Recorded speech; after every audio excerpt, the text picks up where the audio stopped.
పౌర్ణమి సందర్భంగా మన శివంపేట మండలి గూడూరుకి సంబంధించినటువంటి గురుపీఠానికి రావడం జరిగింది. ఇక్కడ ఉన్నటువంటి మరి గురు దేవతలందరూ కూడా ప్రార్థించడం జరిగింది.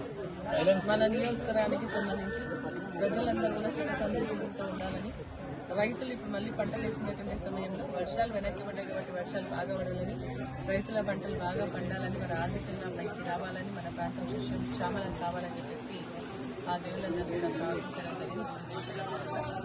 మరి అదేవిధంగా ఈరోజు మన శివంపేట మండలానికి సంబంధించి దాదాపు 33 చెక్కులు మరి సీఎంఆర్ఎఫ్కి సంబంధించినటువంటి 8.5 లక్షల రూపాయలకు సంబంధించినటువంటి చెక్కులు పంపిణీ కార్యక్రమాలు చేయడం జరిగింది.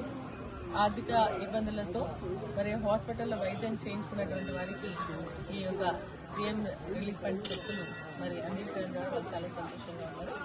మరి ప్రభుత్వం కూడా 10 లక్షల రూపాయల వరకు, మరి గత ప్రభుత్వంలోనే 10 లక్షల రూపాయల వరకు రాజీవ్ ఆరోగ్యశ్రీ కింద ఉన్న కొన్ని ఏవైతే రోగాలు ఉన్నాయో, మరి సమస్యలు ఉన్నాయో వాటిని ఆరోగ్యశ్రీలో చేర్చకపోవడం వల్ల కొంత ఇబ్బంది జరిగి ఈ యొక్క సహాయం కోసం మరి అప్లై చేసుకోవడం జరుగుతాము. దానికి ఎంతో మేలు జరుగుతుంది, ఆర్థిక లాభం జరుగుతుందని చెప్పేసి కూడా నేను భావిస్తూ వారికి ఈరోజు చెక్కులు పంపిణీ కార్యక్రమాన్ని నిర్వహించడం జరిగింది.